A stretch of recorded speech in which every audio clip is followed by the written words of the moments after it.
Sabay-sabay po tayong umawit, sumayaw sa ating Panginoon Diyos sapagkat siya'y dakila sa lahat. Come on! Let's clap our hands!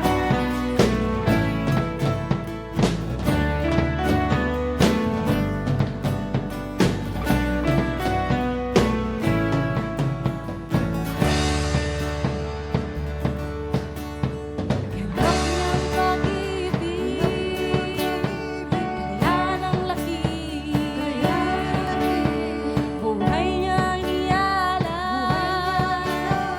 hatid ng pangakong buhay.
Jesus, you are more than enough.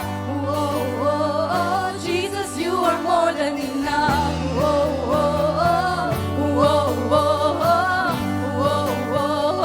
Jesus, you are more than enough.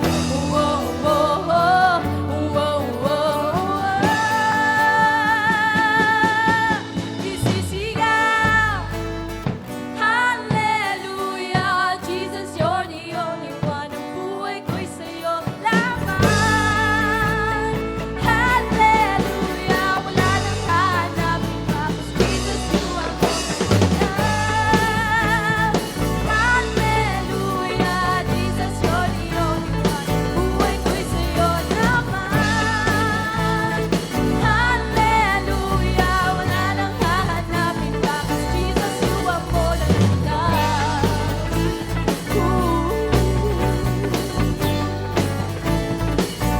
Hallelujah, Jesus.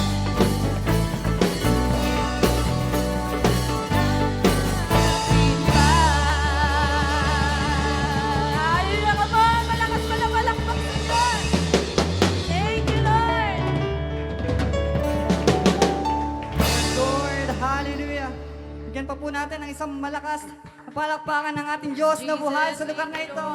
Yes, Lord. Hallelujah, Panginoon. Maraming salamat, Lord, sa presensya mo, Panginoon, sa araw nito, Lord God. Patuloy ka namin naawitan sa araw nito, Panginoon. Salamat sa sukdulang biyaya mo, Panginoon.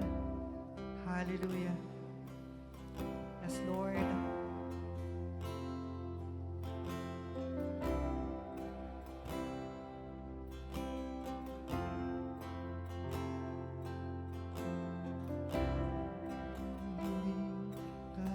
Karapat-dapat, pagkukulan ng haba at wagas mong pagsinta. Habang walang kakayanan, masuklian ka ng mabuti sa lahat mong ginawa. Niyakap mo ako sa aking karunan. Inibig mo ako nang di kayang tumbasan. O Diyos ng katarungan,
tumbasa.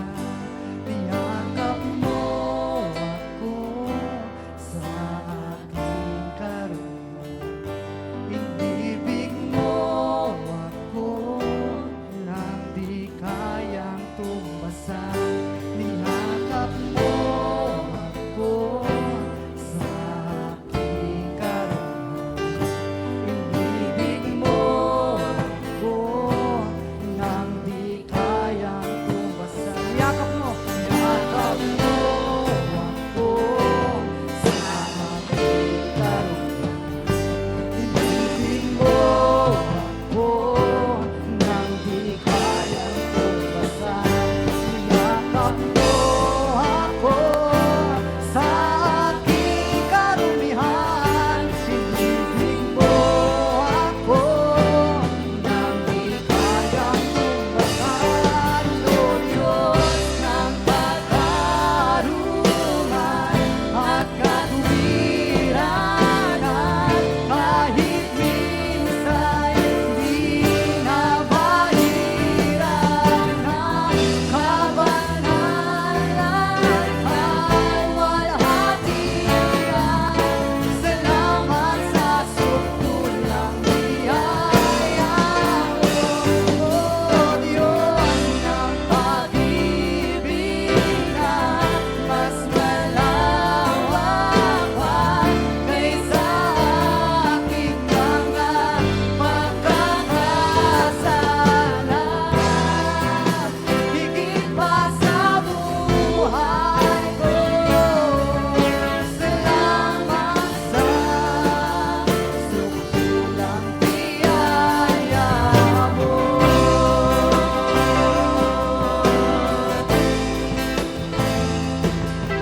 Salamat sa sukulang biyaya mo.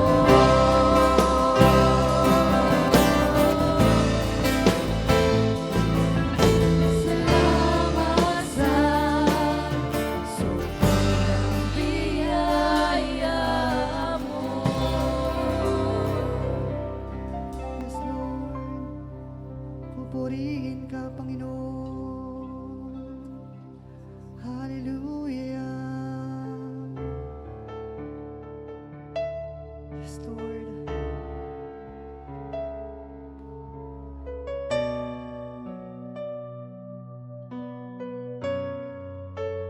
Hallelujah. Purihin ka namin, Panginoon.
Kadakilan mo'y di mapapatayan. Walang hanggan, katapatan sa buhay ko'y lagi mong laan. Narito dahil sa biyaya mo,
Jesus, sa'yo ang karangalan, kapangyarihan ngayon at magpakailanman.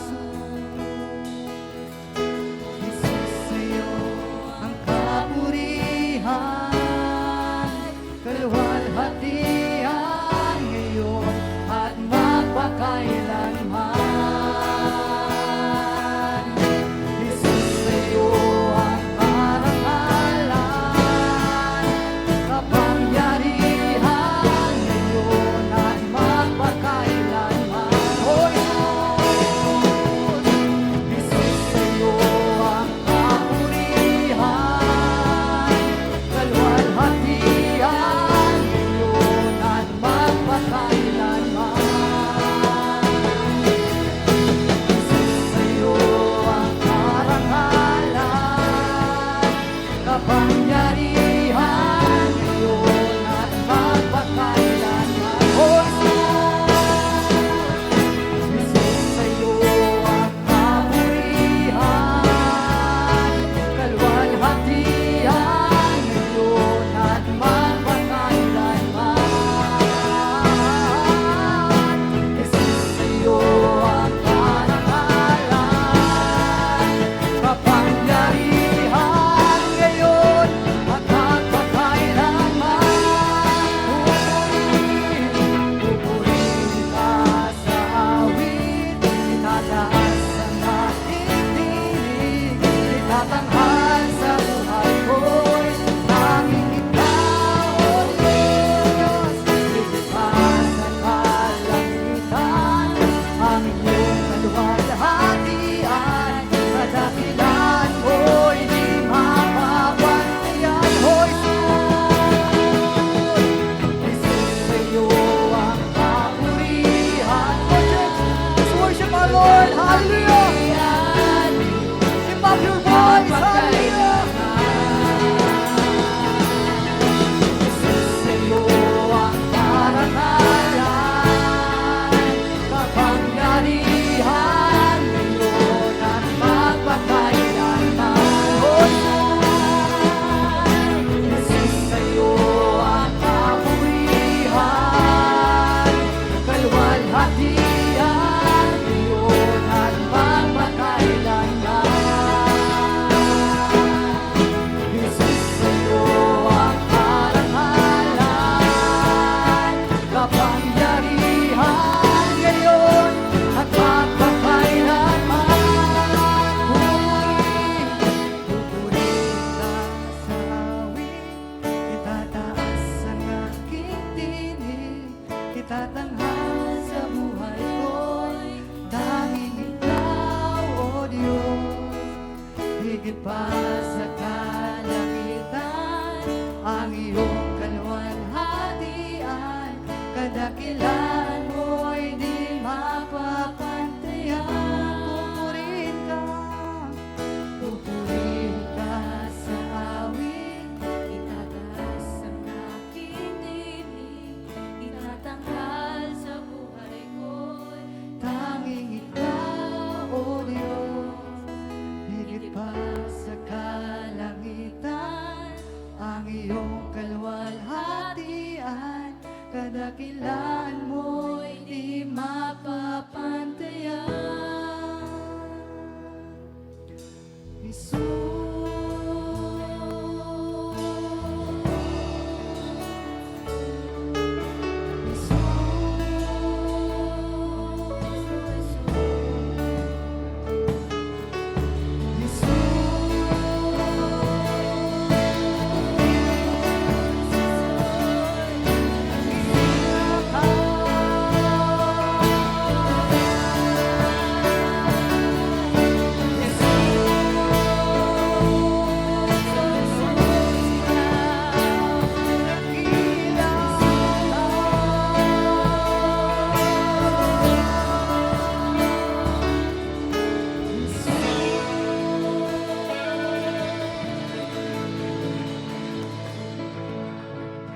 Malakas na palakpak sa Diyos na buhay. Hallelujah. Sige po yung malakas na palakpak para sa Diyos. Yes, Lord. dakilang Diyos, banal at mapagpala, tunay nga po na ang dalangin po ng aming mga puso, wala po na kaming ibang itatanghal maliban po sa iyong dakilang pangalan. Dahil sukdulan po ang iyong biyaya sa amin, Panginoon. Maraming pagkakataon, O Diyos, na kami po ay nagkukulang. Maraming pagkakataon na kami po ay nagkakamali, Panginoon. But salamat sa iyong biyaya, O Diyos. Sukdulang biyaya, Panginoon, na patuloy nyo kaming binibigyan po ng pagkakataon na muli pong makalapit sa inyo, muling makabalik sa inyo, Panginoon. Kaya naman tunay, Lord, na ang dalangin ng aming mga puso ay marating namin ang estado na ikaw na lamang ang tinatanghal ng aming mga puso, Panginoon. Alam namin hindi madali sapagkat ang mundong aming ginagalawan ay puno po ng kaguluhan, puno po ng mga distractions and temptations, Lord. Kaya naman patuloy nyo kaming inaanyayahan, O Diyos, na magpalalim sa iyo. Sapagkat ang antidote or ang sagot upang patuloy na magampanan namin na maging ilaw at asin ng sanlibutang ito ay ang patuloy kaming lumapit sa inyo at magbabad sa presensya po ninyo nang sa ganyan, Panginoon, ang iyong Espiritu lamang ang siyang gumabay sa amin at hindi ang aming mga laman, Panginoon. Maraming salamat po, dakilang Diyos. Patuloy mo kaming linisin sa oras nito. Patawarin mo kami sa lahat ng aming pong mga pagkakasala, sa lahat po ng aming pong naisip na hindi naging kalooban po ninyo, sa lahat ng aming nasabi, Panginoon, na hindi nagbigay ng lugod sa inyo, sa lahat ng aming pong nagawa, higit sa lahat na hindi po nagbigay ng kaluguran sa inyo. Patawarin nyo kami, Panginoon. At muli, nandito kami sa iyong harapan, O Diyos. Kami po yung umaasa sa iyong habag at biyaya na patuloy naming maranasan, Panginoon, ang iyong kapatawaran, ang iyong presensya at ang dalangin namin, Panginoon. Tunay po na mag-upgrade, Panginoon, ang aming spiritual life, Lord. Mag-grow ang aming spiritual life na hindi maging paulit-ulit ang aming pagkakasala, kundi, Lord, patuloy mo kaming binabago araw-araw. Salamat sa oras na ito, sa buhay, sa regalo ng buhay, sa regalo, Panginoon, ng kalakasan. Salamat sa pagkakataong ito sapagkat muli dinala mo kami sa bulubagang ito upang patuloy po na magpuri, magpasalamat, magbigay ng luwalhati sa iyong dakilang pangalan sapagkat ikaw ang Diyos na tapat noon, ngayon at magpakailanman. Lord, samahan niyo po kami sa oras na ito. Sa inyo namin itinitiwala ang gawaing ito. Wala ho kaming magagawa hiwalay sa inyo. That's why we surrender everything unto you, O Father. In the mighty name of Jesus, at gayon din po, Banal na Espiritu, kayo po ang magturo sa amin. I submit everything unto you. Kasangkapanin nyo lamang iyong abang lingkod. Ikaw ang mahayag, ikaw ang magpahayag, at ikaw ang maluwalhati sa aming kalagitnaan. Even, Lord, yung mga kapatid po namin na nasa online, paspasan mo po ng iyong karunungan ang mga salitang aming pag-uusapan. At hayaan mo, Lord, dalangin namin, hindi lamang po kami maging tagapakinig ng iyong salita. Higit sa lahat, kami po ay mga tagagawa ng iyong salita. Nang sa gayon, Panginoon, tunay na makita sa amin ang iyong kaluwalhatian at maparangalan ka namin sa buhay na ito na iyong pong pinahiram sa amin. Salamat, Ama. Inaangkin po namin ang tagumpay sa apat po na sulok na to at sa gawaing ito sa pagdadalam namin. Ang iyong mga warrior angels ay nakabantay sa bawat sulok ng bulwagang ito. Because this place is dedicated unto you, O Father, for your greater glory alone, Panginoon. Salamat, Lord, sa lahat ng ito. Pinupuri ka namin at pinasasalamatan. At ikaw po ang maluwalhati at maparangalan. Sa iyo po ang lahat ng papuri, parangal at pasasalamat. Sa pangalan ni Jesus. Amen and amen. Praise the Lord. Good morning po sa bawat isa. Batiin po natin ang katabi natin ng good morning. Ayan, so welcome po sa gawain po ng Panginoon sa oras po na ito. Ipapasalamat tayo sa Diyos dahil tayo po ay nagkaroon po ng opportunity again na magkasama-sama. Ano po? So, unting panahon na lang po. Siguro pinaka-latest next week. Aircon na tayo. Palakpakan natin ang Panginoon. Hallelujah. So unti-unti na lang nagbubunga po yung ating mga panalangin sa tulong po at biyaya ng Panginoon. At patuloy tayong magpapasalamat at patuloy tayong magdidiwang ng kabutihan at katapatan ng Diyos sa atin, maging sa mga personal pong buhay po ng bawat isa po sa atin. Today, nandito po tayo ngayon because of the blessings, because of the provisions, because of the guidance, because of the love and the grace of God. Amen po. Kaya nandito tayo ngayon dahil lagi po natin naririnig po, marami pong natutulog pero hindi na po nagigising.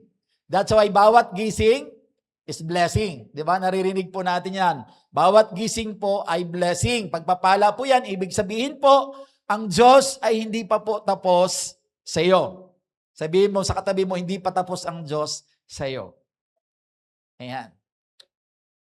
So tapat ang Diyos, sabi sa kanyang salita, ang kanyang mabuting sinimulan sa iyo ay tatapusin niya.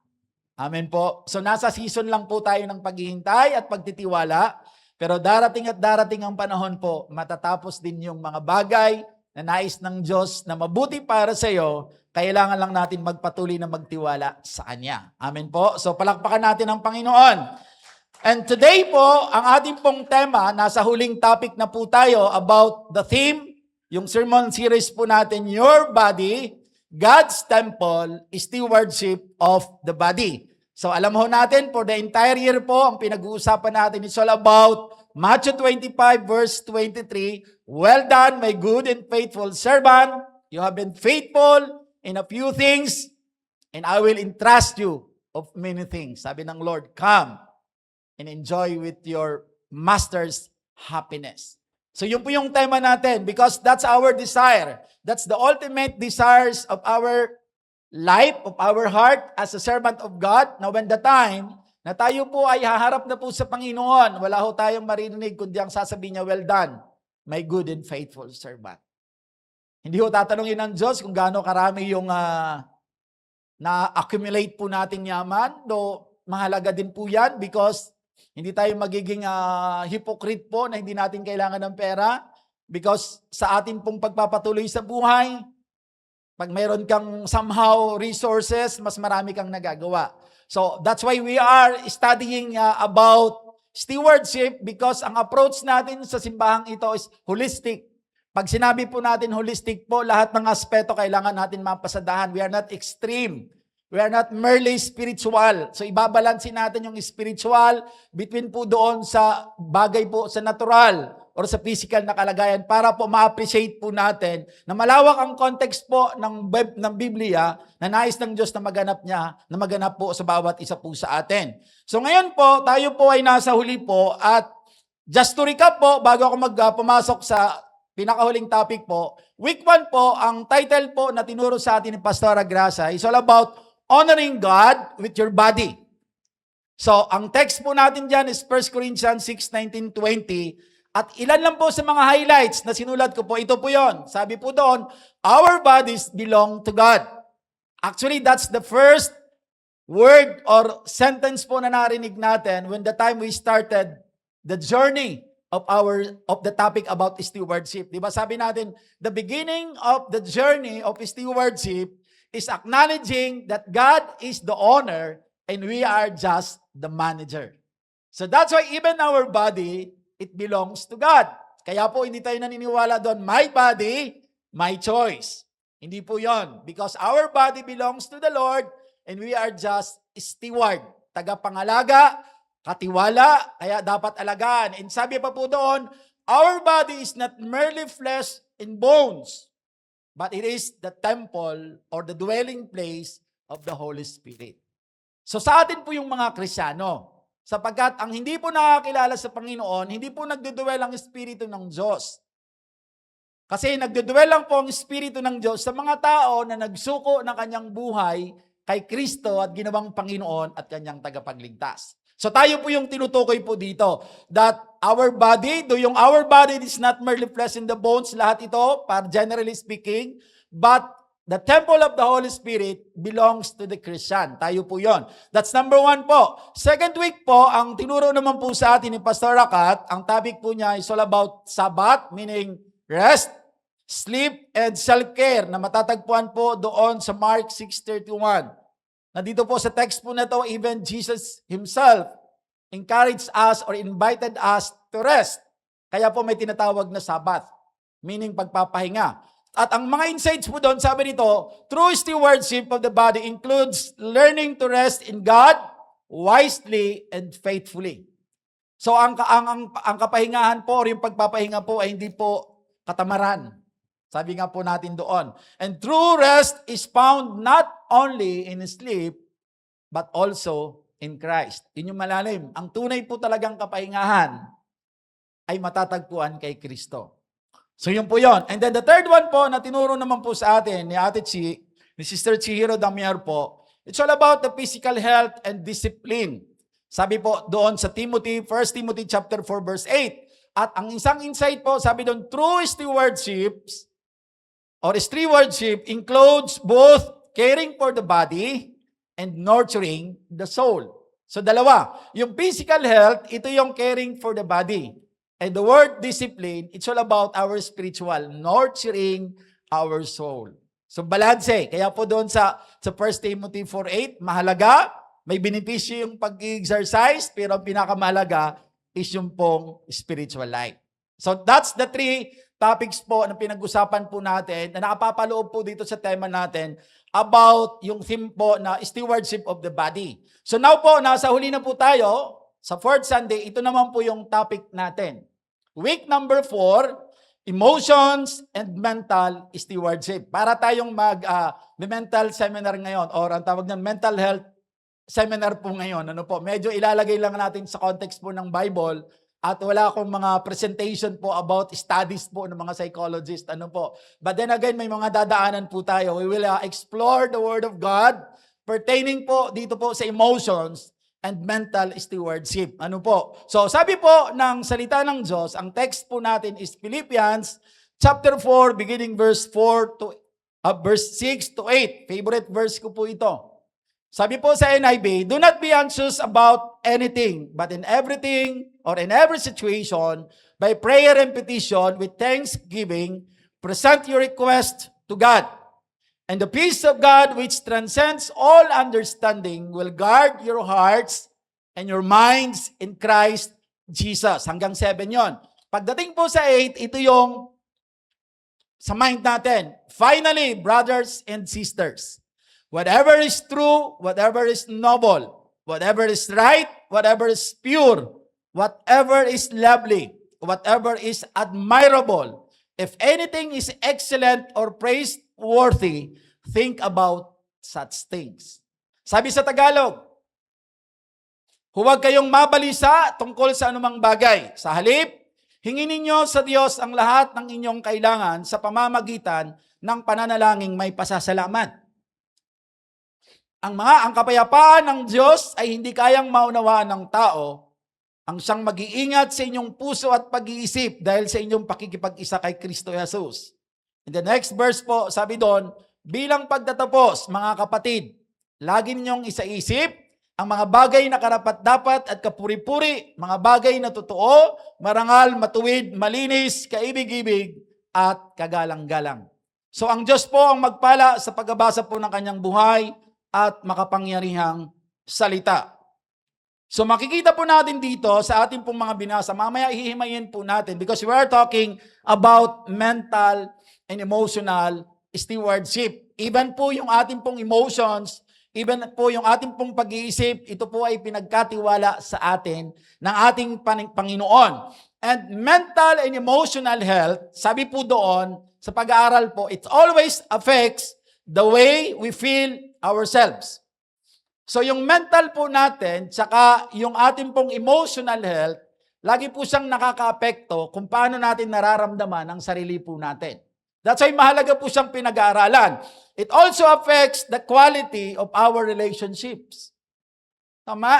Nakaka-apekto ito sapagkat pag mayroon tayong uncontrolled, unchecked emotions or strong emotion, kadalasan po hindi maganda ang magiging desisyon natin. Pag-uusapan natin mamaya yan. That's why naapektuhan po nito ang ating pong relationship sa ating pong asawa, sa ating mga anak, sa ating katrabaho, even doon sa mga tao na nasasakupan natin kung mayroon tayong nasasakupan, o doon sa mga tao na ating pong nakakasalamuha. It also affects our ability to manage fear. Yung kung paano natin handle po yung takot, or on how are we going to manage the feelings, I should say. So naapektuhan because of our mental, emotional health. So naapektuhan din po ito kung paano tayo mag-handle ng mga stress or stresses. Amen? Pag hindi stable ang emotion mo, hindi stable yung mental health mo, medyo you cannot sustain a higher level of stress. So you will break down, magbe-breakdown ka, ano po. So it also affects how we deal with the challenges of life, like frustration, like disappointments, or even po yung mga losses na yan. So kaya po, ito yung tatandaan po natin. Kristiyano ka man o hindi, walang exemption. Anyone can suffer mental and emotional disorder. Lahat po tayo, or mental, emotional health problems. That's why kailangan natin sa pag-aralan. Kaya po, sabi ko nga sa inyo, holistic po ang ating pong simbahan because we tackled not only all about spiritual, but lahat po na kailangan po natin pag-usapan na mayroon po binabagit ang salita po ng Panginoon. Kaya po, importante po ito. Sabi rito, ito yung mga bagay na pinagdadaanan po ng maraming tao ngayon.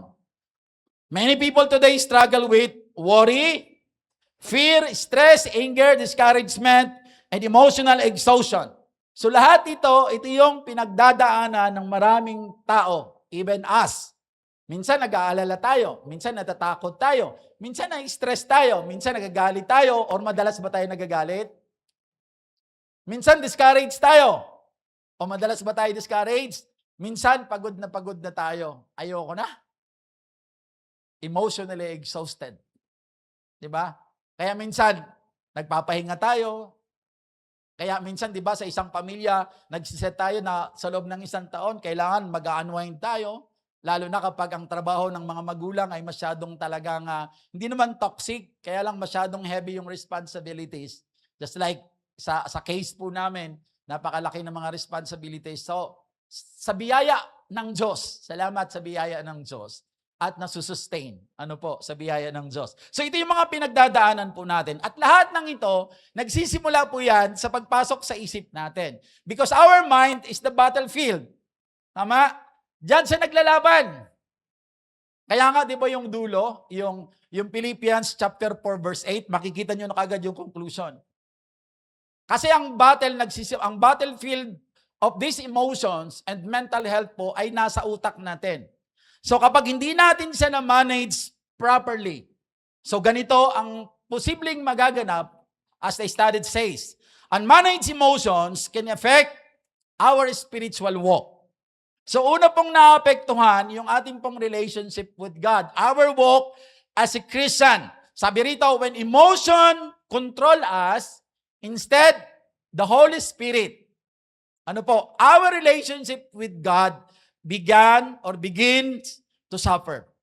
So pag hindi mo na-manage yung emotion mo, halimbawa, mayroon kang pinapanalangin at kailangan mo naman talaga. Pero hindi sa halimbawa, it's between life and death. Mayroon kang magulang na inilalaban mo sa panalangin. Iniiyak mo, pinagpapasting mo. Pero ang kalooban pala ng Diyos ay magpahinga na siya. So kung hindi mo na-manage yung emotion mo of that situation na pinagdaanan mo, maaapektuhan ang spiritual walk mo. Right? Magtatampo ka sa Diyos eh. Lord, naglingkod naman ako eh. Lord, I set aside enough time just to talk to you. Why, Lord? Why? So unmanaged emotion yon. Siguro short period of time, pwede tayo makipag-usap sa Lord ng heart to heart. Lord, ba't ganun? It's normal. But learn how to manage that emotion na hindi siya mag-stay for long. Because maapektuhan. Sabi doon, pag ang nagko-control na sa atin is not the Holy Spirit, but our emotion, because of the situation na pinagdaanan natin, yung relationship natin sa Diyos, magsisimula na pong masira or magkakaproblema. So mawawala yung tiwala. Ano po, mapapalayo tayo sa Diyos. So, makikita natin, sabi rito, unmanaged emotions can make us focus merely on the problems rather than the power of God. Tama? Pag masyado strong yung emotion because of the frustration, so instead po na mag-focus ka sa kakayanan na pwedeng baliktarin ng Diyos ang nagaganap, even it is impossible, but because you have the emotion na hindi mo na ma-manage, ang focus mo is on the problem rather than on the power of the living God. Nakakalimutan mong balikan yung mga ginawa niya sa iyong himala. Lagi yun natin tatandaan, whenever your focus is, listen to this, yung pinag-usapan namin sa mentoring, whenever your focus is, or kung saan nakafocus ka, your life follows. Kaya kung ang focus mo problema, yung puso, ang buhay mo puro problema. Because meron kang unmanaged emotion. Second po, yung unmanaged emotion can affect our relationship, of course. Our relationship. Yung unchecked emotions often damage the people closest us. Naniniwala ba kayo doon? Na yung hindi natin na-check na emotion natin, kadalasan po, ang nasasaktan po, yung mga taong malapit sa atin. Do you believe on that?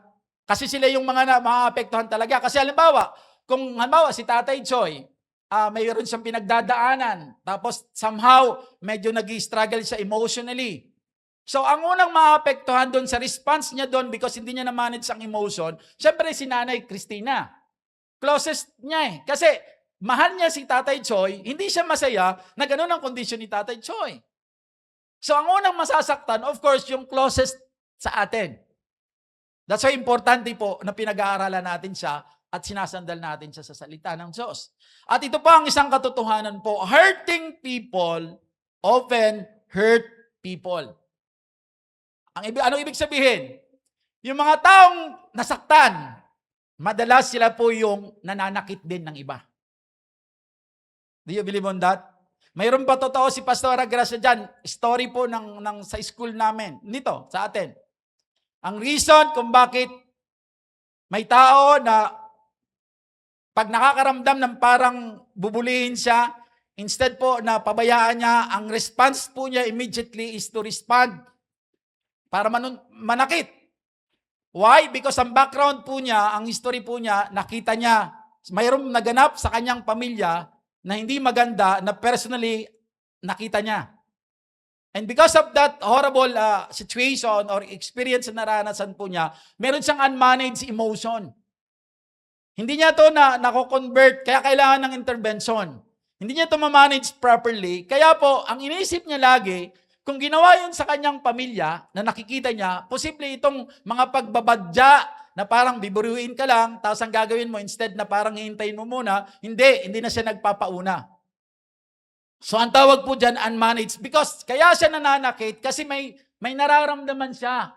Unsettled yung emotion niya. Hurting people often hurt people. Sila po yon. Why? Sabi doon, because when we fail to manage our emotion, kapag hindi natin siya na-manage properly, others often bear the consequences.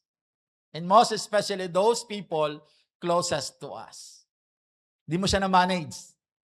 Magkakaproblema. So, unmanaged emotion can affect our physical health. A very common to. Ganun po talaga. So, God created our bodies and emotions to work together. Katawan natin at ang emotions po natin, connected po siya. Our body, physical, our soul, is doon yung emotions. Because ang tao po ay tripartite. The body, the soul, and the spirit. So, kapag hindi na-manage po yung sa stage ng soul, which is the emotion, so magkakaroon ng problema yung physical, magkakasakit po siya.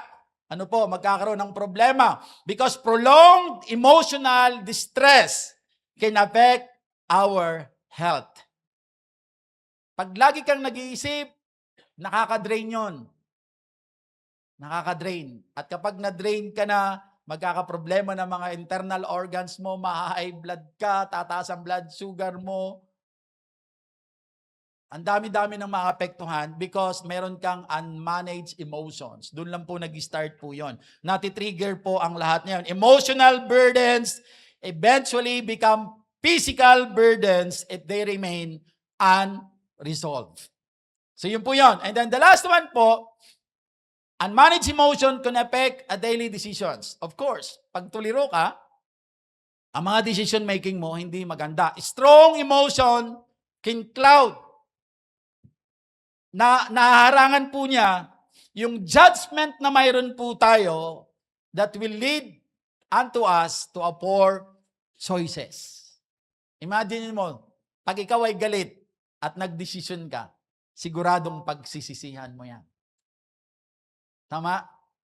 Di ba? Mayroon isang kwento sa Reader's Digest yata na nabasa ko. Masaya yung pamilya. Hindi ko alam kung aabutin ako ng oras. Masaya yung pamilya. Hinahatid ni tatay, si nanay sa opisina, hinahatid niya yung nag-iisang anak nila sa school. That's the routine every day. So masaya silang ginagawa nila yun. One time po, si tatay po ay nagbabasa po ng newspaper po at nagkakape. Ito yung nabasa ko pong story, ano po. Tapos, habang naghihintay siya, nakabihis na siya, naka-office attire na po siya. Ano po, kasi pagkatapos sa magkatid sa asawa niya, ihahatid niya ang anak niya, tapos pupunta na rin siya sa opisina niya. So, ganun po ang kanilang trabaho. So, one time po, nagkakape si tatay, nagbabasa ng newspaper, siyempre natatakpan mo kanya. Tapos, si anak, biglang nagtatatakbo kasi, siyempre, excited siya. Ganyan yung kanyang personality kasi masaya ang bahay eh. Very jolly, masayang-masaya. Sa pagtakbo niya, nasagi niya si tatay, yung siko. Natapong kay tatay yung kape. Nagalit si tatay, pinagalitan, pinalo si anak. And that was the very first time na ginawa niya yun sa anak niya. Nakita ng nanay, pinagsabihan si tatay, hindi na manage si tatay properly ang emotion, inaway si nanay.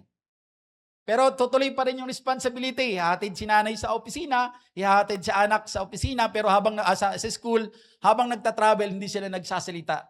Walang imik-imik. Silent. So, si nanay, ano nangyari sa opisina? Mainit ang ulo. Si anak, napansin po ng teacher, anak, ang saya-saya mo naman lagi ah. Bakit parang tahimik ka? May problema ba? Hindi nagsasalita yung bata. Si tatay naman, hindi rin mapakali sa opisina niya. So, to cut the long story short, just a simple event or konting napakaliit na problema actually. Di ba pwede naman pag nabagsak, anak, it's okay. Next time, titingnan mo yung mga dadaanan mo ha. So magpapalit muna ako. Tapos alis na tayo. That's very simple, right? Ang dali-daling solusyonan actually. But because nangyayari talaga yun sa buhay ng tao. Lalo na pag hindi po tayo properly, kaya po importante yung pakikipag-communicate sa Lord. Every day of our life, we have to start our day with talking to our God para yung mga event na gano'n, na kaya naman sanang palagpasin, ay pinapatulan pa natin kasi nga hindi tayo nakapag-courtesy call sa Diyos na nagpapaalala po sa atin. Simple situation, but it breaks the heart of the entire family. Hindi ko na alam kung ano nasunod kasi kwento lang yon. Pero ang lesson doon, pag hindi mo na-manage properly ang emotion mo, kadalasan, mga desisyon mo, hindi tama. Kaya huwag tayo magdidesisyon kung tayo po ay galit. Amen po. So yun po yung ibig sabihin po nitong pinag-uusapan po natin. Huwag po kayong mag-alala, introduction pa lang po yan. So decision driven by emotion rather than God's wisdom often brings regret. So yung mga decision mo na ang nagtutulak sa iyo ay emotion rather than yung karunungan po ng Diyos or salita ng Diyos, sigurado pagsisisihan mo yan. Pagsisisihan mo yan. Halimbawa, sa mga kabataan po natin, sabi mo, mahal na mahal ko po kasi siya eh. Parang hindi ako matulog pag hindi ko siya nakikita.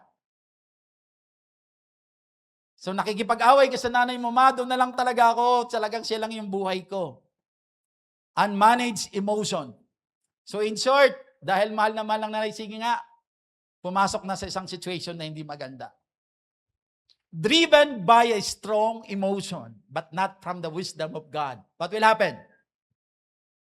Mayroon ng problema, nagkaanak na, masaya nung una, kasi honeymoon stage, nagkaanak, walang trabahong tama. Nagkaroon ng maraming problema. Walang panggatas, walang ganito. So, pagsisisihan. Right? Because nagdesisyon based from a strong emotion. That's why love defines us a decision rather than an emotion. Tama? Ang pag-ibig po ay decision po siya. Hindi po siya nakadefine as emotion only. It is decision based from the wisdom of our God. Kaya po pinag-aaralan po, kaya po ang biblical stewardship po, it includes learning how to manage our thoughts, how to manage our emotions in a God-honoring way. Kaya po, tinuturo sa atin ng Diyos yan because dito sa verse natin, sinabi ng Lord, magtiwala tayo sa Kanya because God wants us to experience the peace that cannot understand by human mind. Yun yung gusto ng Diyos, sapagkat alam ng Diyos na marami tayong pagdadaanan. Pero kung meron tayong kapayapaan na nagmumula sa Kanya, ito yung magbabantay sa isip at puso natin sa pamamagitan ni Kristo para mabuhay tayo ng maayos. So, magsisimula po ako. Himayin po natin to. So, number 1, yung pong Philippians chapter 4, mula 6 hanggang 8. So, number 1 po, doon sa binasa natin, sabi doon, be anxious for nothing. God does not want us controlled by anxiety. That's the desire of God. That's yung gusto ng Diyos sa atin. Kanyang mga anak. So ang ibig sabihin po nito, this does not mean that a Christian will not face a problem. Hindi ka controlled ng anxiety, hindi nangangahulugan na wala ka na magiging problema sa isip at sa emotion mo. Kasi even si Paul na nagsulat po nito, he experienced strong emotions po, yung sufferings, yung pressures, or even hardship po, naranasan po niya. So, nang ibig sabihin po ng Lord dito, bagaman mararanasan pa rin natin ang problema, pero sinasabi ng Diyos, do not be controlled or do not be ruled by the anxiety. Have peace on me. So, parang ganun po ang sinasabi niya. Kaya po, bakit po? Ang worry po, nagsisimula lagi kapag tayo po ay nakafocus doon mismo sa problema. Worry often happens when we focus only on the problems. Pag doon ka nakatingin, wala kang makikitang solusyon doon, mag-aalala ka. Next, worry nangyayari when we carry the burdens alone. Kaya nga po inilagay tayo ng Diyos sa isang community of believers because hindi talaga natin kayang bitbitin ang mga pinagdadaanan natin sa buhay. Kaya mayroon siyang binigay sa ating mga kaibigang nakakilala sa Panginoon. Hindi ka man matulungan financially if your problem is financial, but then again, malaking tulong yung ikaw po ay kausapin niya at maipanalangin ka niya. Because alam ng Diyos na hindi tayo nabubuhay mag-isa. Hallelujah. Dito po sa unahan, marami pa po dito. Pasok po kayo. Ayan. Sabi doon, another thing po, or forget God's faithfulness. Kapag nakalimutan po natin ang katapatan ng Diyos, doon nagsisimula, nag-aalala ka na. Right? Nag-aalala na po tayo kasi nakakalimutan natin. And anxiety affects the whole person. So yung anxiety po natin, nakaka-apekto po ito sa buong pagkatao natin. Bakit po? Kasi po sabi sa pag-aaral, uncontrolled anxiety can affect saan? Sleep. Kung tuliro ka, balisa ka, hindi ka makakatulog na maimbing. Parang nung na-experience ko po yung ganitong sitwasyon po in my life, pinapagod ko yung sarili ko maghapon, trabaho ako ng trabaho physically, kasi ang intention ko, pagdating ko ng hapon, gusto kong mapagod para paghiga ko, tulog na ako. Walang nangyari. Pagod na pagod ang katawan mo, humiga ka, paghiga mo, gusto matulog ng katawan, pero ang isip mo tumatakbo. Nag-iisip siya ng mga paraan paano masusolusyonan yung problema. Kaya pag hindi siya na-control, mapupunta siya po dun sa depression eh. Kasi the definition of depression is uncontrolled or overthinking. Yung sa labis na pag-iisip, pilit mong ginagawa ng paraan ang hindi mo naman kayang gawa ng paraan. So, anong nangyayari? Nade-depress ka. Kaya marami sa kabataan, nagpapakamatay because of depression. So, naaapektuhan yung pagtulog natin. Ako noon, gusto ko man matulog, hindi talaga ako matulog.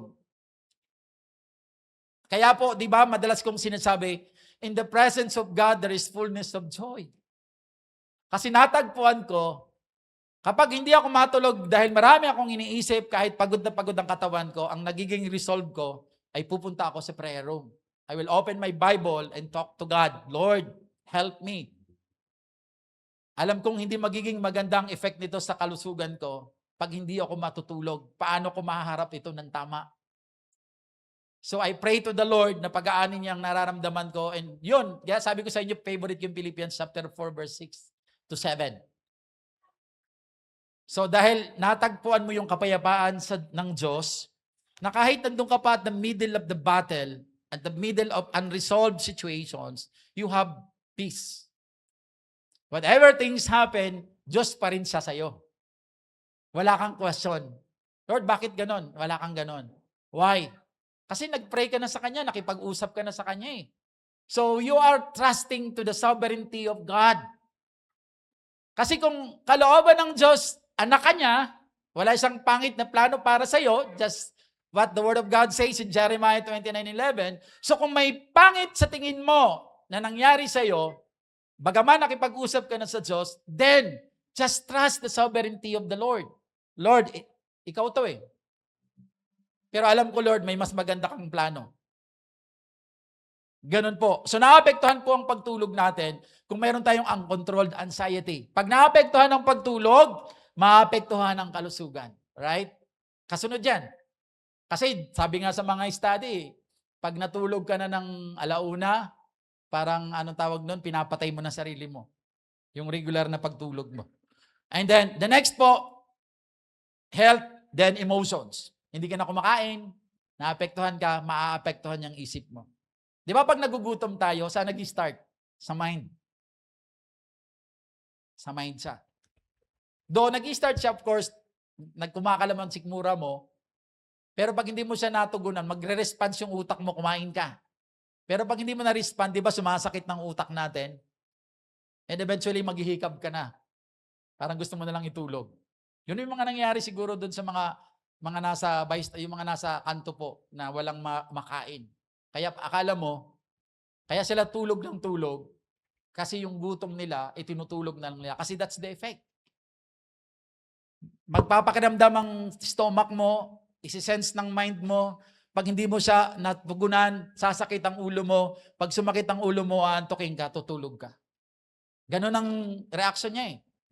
So, naapektuhan ng emotions. Of course, naapektuhan ng relationship. Lagi kang iritado. And then, of course, the spiritual focus natin. Maapektuhan na rin po. That is why emotional stewardship matters. Amen? Matters siya. So instead po na mag-dominate po sa atin ay takot, ang Diyos ay nag-i-invite po sa atin to bring every situation or every concern to Him. Di ba sabi doon sa binasa natin, be anxious for nothing, but with prayer and petition, present your request to God.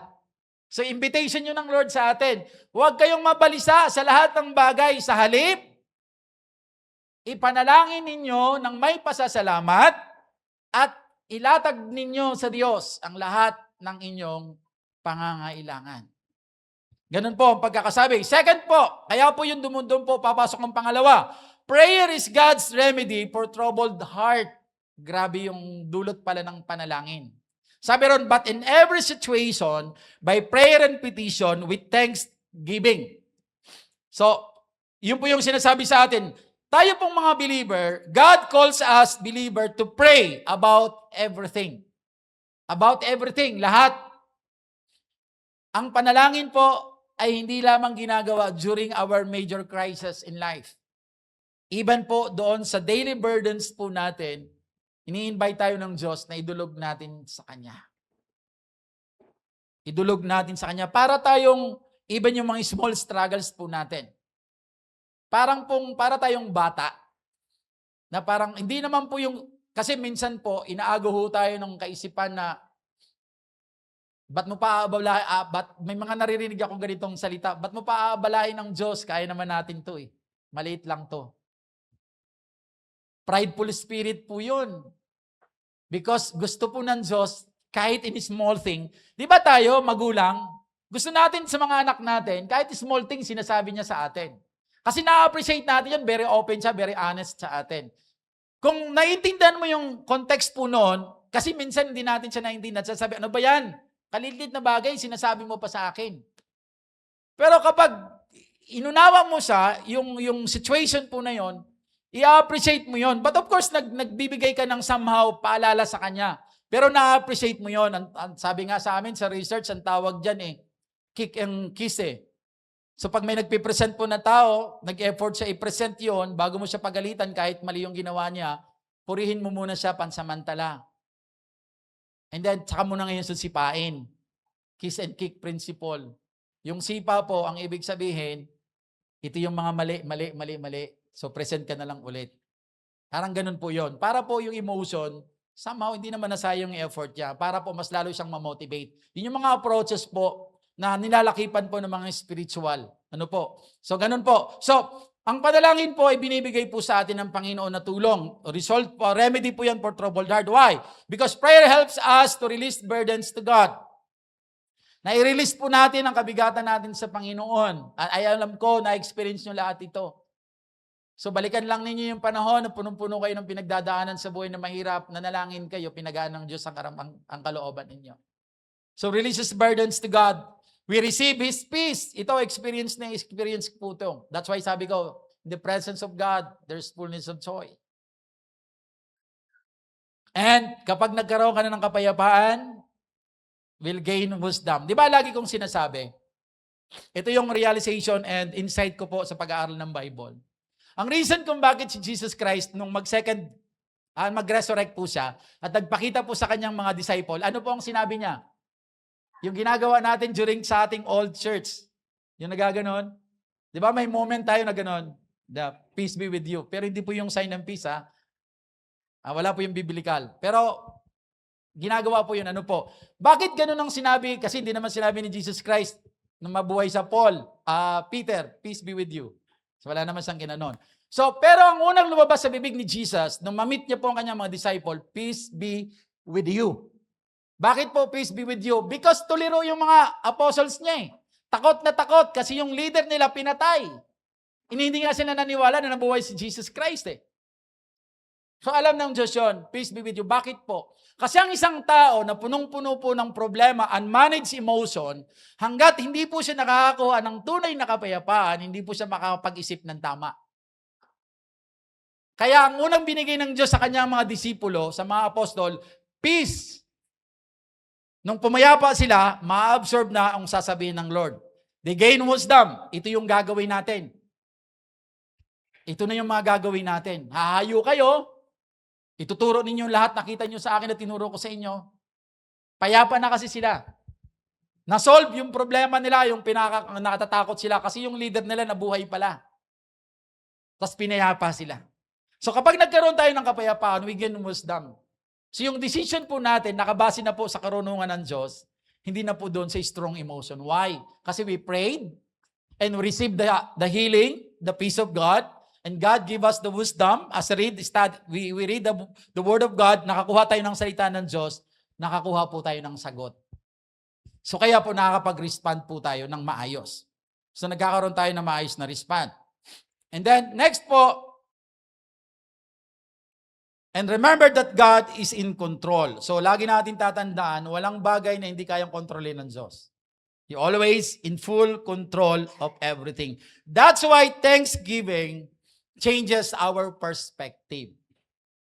Kapag mapagpasalamat ka, nagbabago po yung perspective natin. Sabi rito, kapag naaalala po natin yung kabutihan po ng Diyos, ito po yung nagaganap sa atin. Our faith grows. Nasa middle ka ng battle. Nagpasalamat ka pa rin sa Diyos. Yung pananampalataya mo lumago. Kasi naniniwala ka, may gagawin ng Diyos. Why? Kasi back up ka ng kanyang mga salita. Walang plot. Jeremiah 29:11, 1 Peter chapter 5. Ang dami kang mga verses in the Bible. So, nare-recall sa iyo yan because nagkaroon ka ng peace. Kasi pag you are controlled by strong emotions, nabablock nga yung mga salita ng Diyos na mayroon ka . Kaya hindi mo siya na back into remember hindi mo siya naaalala . Pero pag nakuha mo ng kapayapaan, babalik niya sa iyo. Sabi ng salita ng Lord, Jeremiah 29:11 . Sabi ng salita ng Diyos, Matthew 19:26.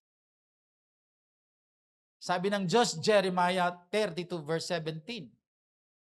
Ang dami mga verses na makikita mo, Imposible na pero nagiging posible pa rin. So lumalago ngayon yung pananampalataya mo kasi naalala mo ang kabutihan ng Diyos. And second po, syempre lumago ang pananampalataya, humihina ngayon yung takot. Yun naman lagi. Yun yung effect ng dalawa na yun. Pag tumaas ang takot mo, ibig sabihin bumababa ang pananampalataya mo. Pero pag tumaas ang pananampalataya mo, unti-unti rin na nababawasan ang takot mo. Eventually mawawala na siya. So ganun po ang nangyayari po sa atin. And then, the last one po, yung kapayapaan mo, mas lalong tumataas. So kahit nandun ka pa rin, wala pang solusyon.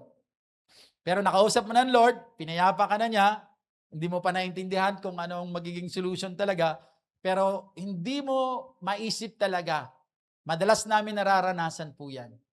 Hindi pa po nasusolusyon yung problema namin. Pero ang lagi namin tanong sa sarili namin, pero bakit parang walang pag-aalala sa puso ko? Payapang-payapa ako. Nagagawa ko pa rin yung mga pinapagawa sa akin ng Panginoon. Payapang-payapa ako. Why? Because ang kapayapaan ng Diyos, hindi talaga maisip ng tao. Hindi talaga maabot, maarok ng kaisipan ng tao. Ang Diyos lang nakakaalam nito. Kaya nababantayan ngayon yung puso at isip mo. Minsan iiyak ka talaga. Normal po yun. Pero nagre-release ka ng emotion. Pero ang pinakamaganda nun, nare-resolve mo yan, nagkakaroon ka ng kapayapaan. Tumataas po ang iyong kapayapaan. Kaya po, ang kasunod po na point po, doon sa binasa po natin, God's peace guards the heart and our mind. The peace of God will guard your hearts and mind. Ang kapayapaan po ng Panginoon is very different siya. Ang layo po ng kaibahan po niya sa world peace. Ano po ang world peace? Ang world peace po, dependent po siya sa circumstances. Kung ang ating pong, halimbawa, ang ating pamilya, masagana tayo, so payapa tayo lahat. Kasi natutugunan lahat ng pangangailangan. Pero kapag tayo po ay salat sa financial na bagay o sa anumang bagay po, medyo hindi maayos ang kapayapaan natin kasi nakadepende tayo sa circumstance.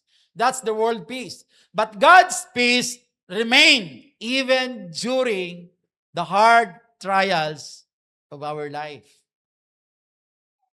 Hindi siya nababago.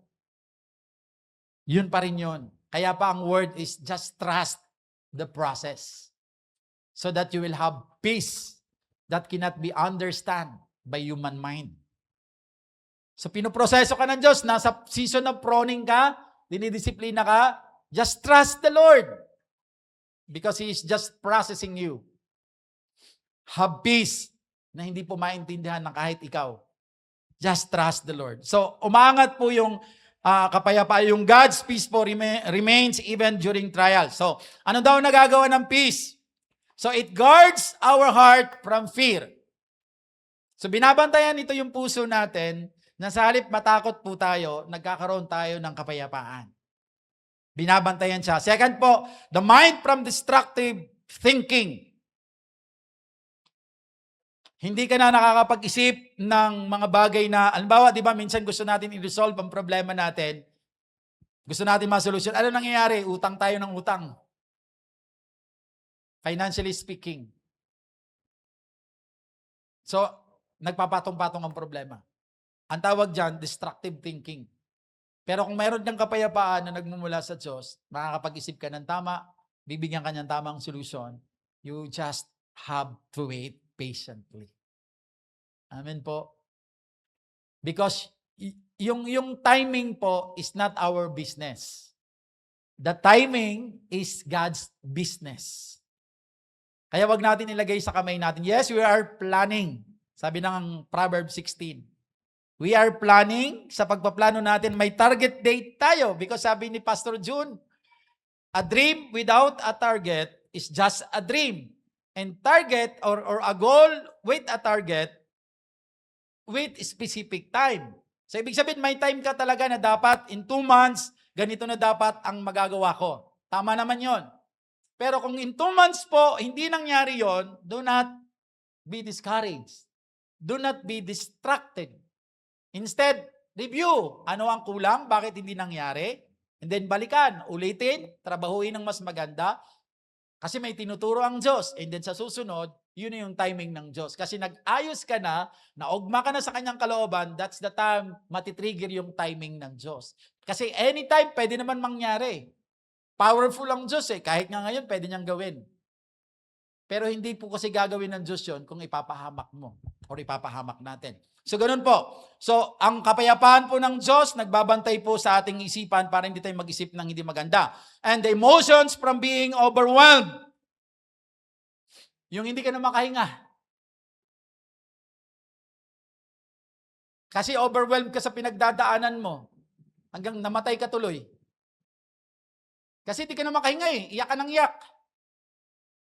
Highly emotion ka. Hindi mo pa oras mamatay, namatay ka dahil kinapos ka ng hangin. Overwhelmed. Inatake ka ng asthma. So, you have to really have the peace of God that cannot be understood by human mind para mabantayan po ang isip at puso po ng bawat isa po sa atin. So, yung peace na to, sabi rito, this peace comes through trusting Jesus Christ. Kaya ang simula po, magtiwala talaga kay Kristo Kasi siya talaga ang simula siya yung pinaka-contact point para maramdaman po natin ang kapayapaan po ng Diyos. Parang isang gwardiya po, ang gwardiya po, binabantayan po niya ang isang lugar para hindi mapasok po ng mga magnanakaw. The same thing po, yung kapayapaan po na mayroon po ang Diyos, binabantayan niya nito yung isip at puso natin para hindi tayo masira nung sinasabi ng mundong ito. Kasi nakafocus ka. Alam mo kung ano ang ginagawa ng Diyos sa iyo. Kaya, dire-diretso ka. You will not be overwhelmed. Hindi ka mag-aalala ng sobra-sobra. Hindi ka matatakot ng sobra-sobra. Kundi, habang natatakot ka, nagtitiwala ka sa Diyos. Kaya nababawasan ang takot mo at napapalitan ito ng pagtitiwala mo sa Panginoon. And then the fourth one po, what we think about matters. Sabi daw, we are what we think. Kung ano yung iniisip natin, mahalaga yun. Whatever things are true, yung verse 8, meditate on these things. Marami po yan. Whatever is noble, whatever is peaceful, lahat po yan. Meditate on these things. Bakit po? Kasi sabi ko nito, we are what we think. Malaki ang epekto ng mga iniisip natin. Di ba sabi nga po ng madalas kinukot ni Pastora Gracia, Proverbs 18:21. Life and death, it's in the power of the tongue. Bago ka naman magsalita, nagmumula sa isip yan So, iniisip mo yan, kaya ka nagsasalita So, kung ano ang iniisip mo, ilalabas ng bibig mo, yun yung magiging definition kung sino ka. Kaya kung lagi mong iniisip pangit, kahit gaano mo kaganda physically, magiging pangit ang tingin sa'yo ng tao kasi pangit ang lalabas sa bibig mo.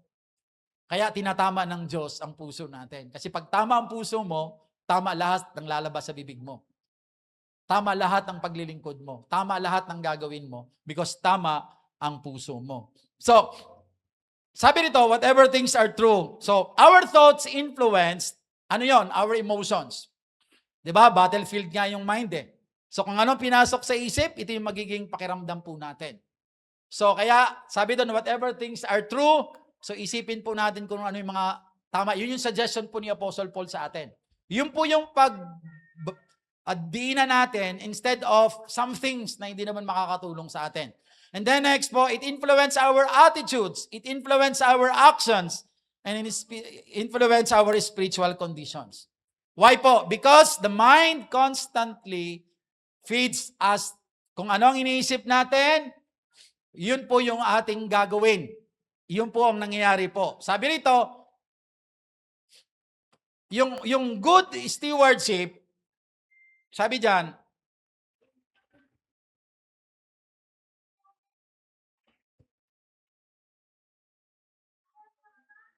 yung good stewardship of the mind includes, sabi po dito, filling our thoughts with God's truth. So, punuin natin ang ating isipan ng katotohanan po ng salita po ng Diyos. Kaya dapat, di ba lagi akong sinasabi sa inyo, mayroon pong mga human mind principle na parang ang sarap pakinggan, pero pag isinandal mo po sa salita ng Diyos, hindi tama. That's why I never patronage human quotations or human ideas na maganda lang pakinggan, pero pag sinandal ko sa salita ng Diyos, hindi siya tama or against pa siya. Kaya every time may meron ako makikitang quotation, I check kung mayroon siyang Bible verses na pwede, kasi maganda naman siya. Pero pag sinandal ko siya sa Biblia, nakita ko, mali ang kanyang konteksto, mali ang kanyang doktrina, never ko na siyang binabanggit. Because alam kong manliligaw lang ako ng tao. Kasi mahalaga yung sasabihin ko, that's my responsibility, whether I live it or not. Kasi may nakikinig sa akin. So, we have to fill our thoughts with God's truth. So, lagyan po natin lagi ang ating isipan ng katotohanan na nagmumula po sa ating Panginoon.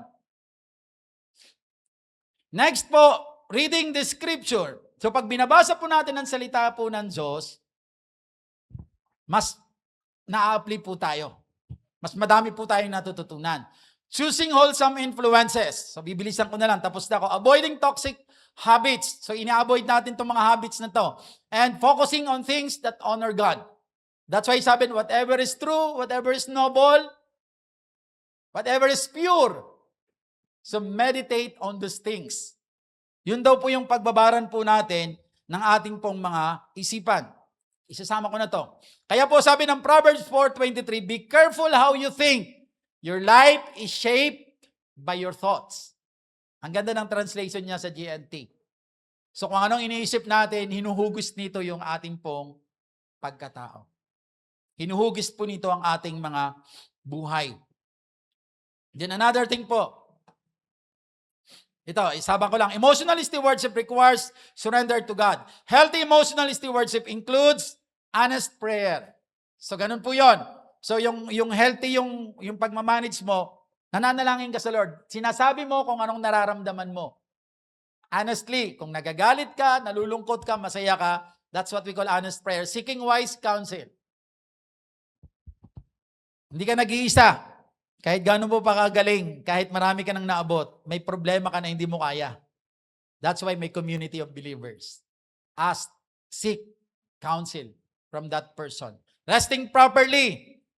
Forgiving others. Yan yung madali po. Madalas po, kapag hindi tayo nagpapatawad, yan lagi ang may problema sa emotions natin. Renewing the mind through scriptures. So nire-renew natin ang isipan natin through the Word of God. Kaya po, every day is a day of renewal.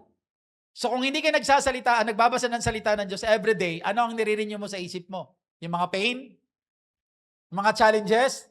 Hindi. So kung nagbabasa ng salita ng Diyos every day, nare-renew yung isip mo kasi ang nailalagay mo sa isip mo is the Word of God. The truth that will define properly who you are. Because our identity is the Lord Jesus Christ. He is our identity. Yung mga paghihirap na ginawa niya sa cross, ginawa niya yon, pinahayaan niyang sirain yung kanyang mukha because it represents identity. Para po tumaas po yung self-esteem natin. Lumakas po ang loob po natin. So imaginein po ninyo, di ba? Personal experience po natin lahat ito ng mga nagmi-minister na. Nung una, mahihain ka. Hindi ka nga mapatayo, right? At talagang hindi mo kakayanin, kukulaps ka, may mga ganon.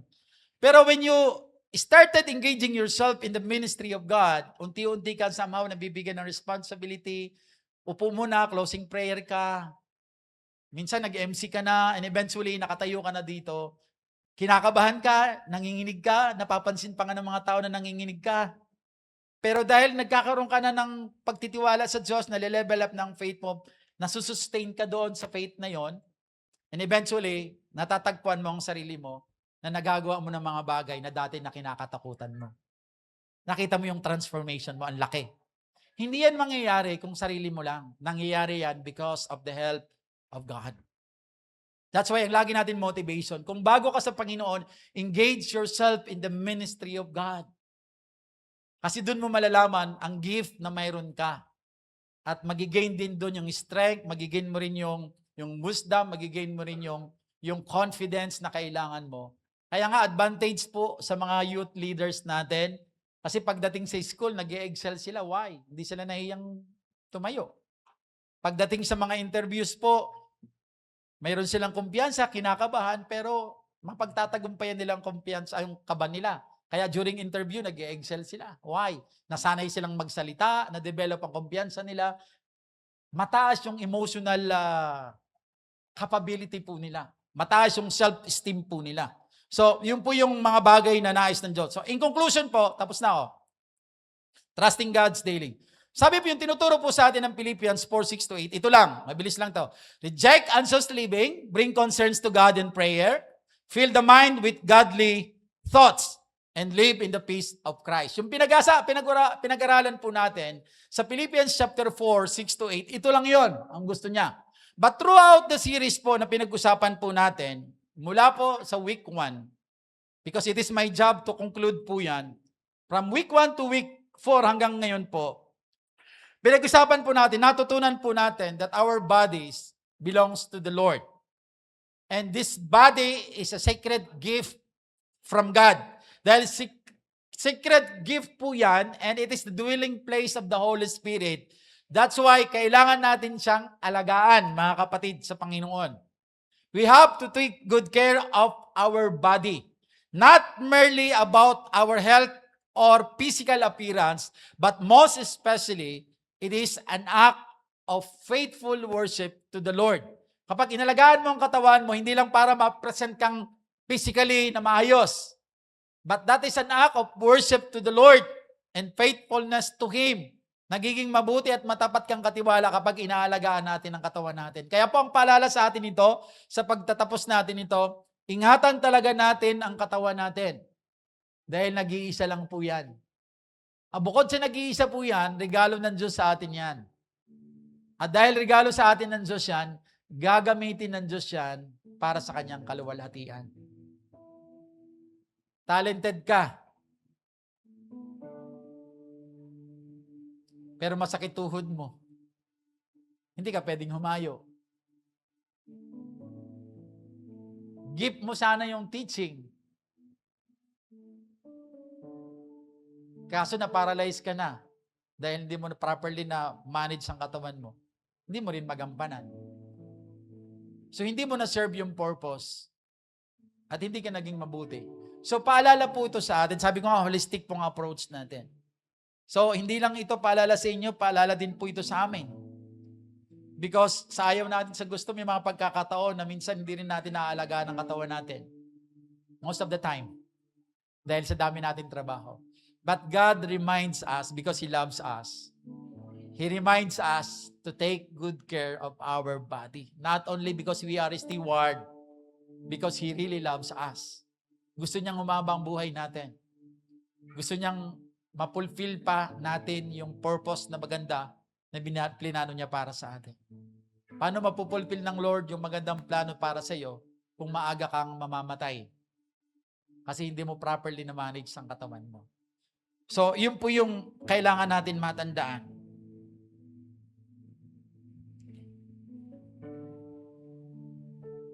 Kaya po, because ito ay pinagkatiwala po sa atin ng Diyos, every decision po na gagawin po natin regarding our bodies, it must always reflect our gratitude to the one who gave it unto us. Na binigay po sa atin ng Diyos. Sabi po rito, ang mundo, the world often teaches us to live for pleasure, to live for comfort, to live outward appearance. But ang salita po ng Diyos call us to a higher purpose. Ano to? To magnify or to glorify the Lord in our bodies, because our physical health, emotional well-being, and spiritual devotion are interconnected. Pag sinabi natin interconnected, ibig sabihin, ito po ay magkakasama.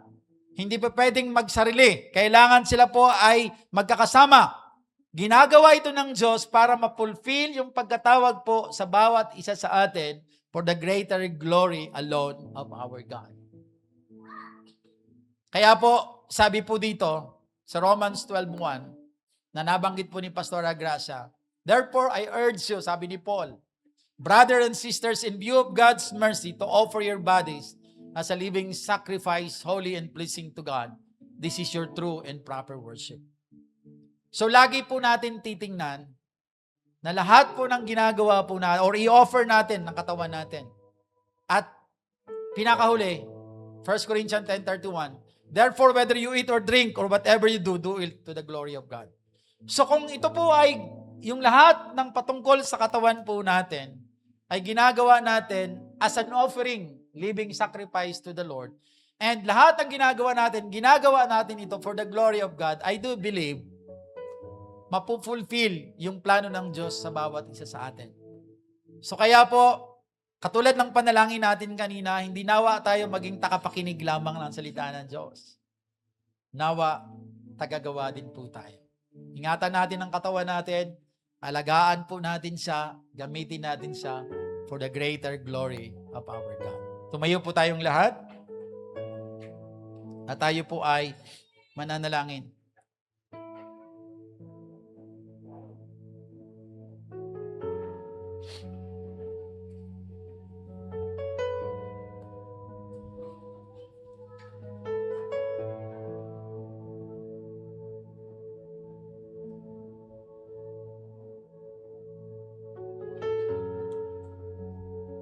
Jesus.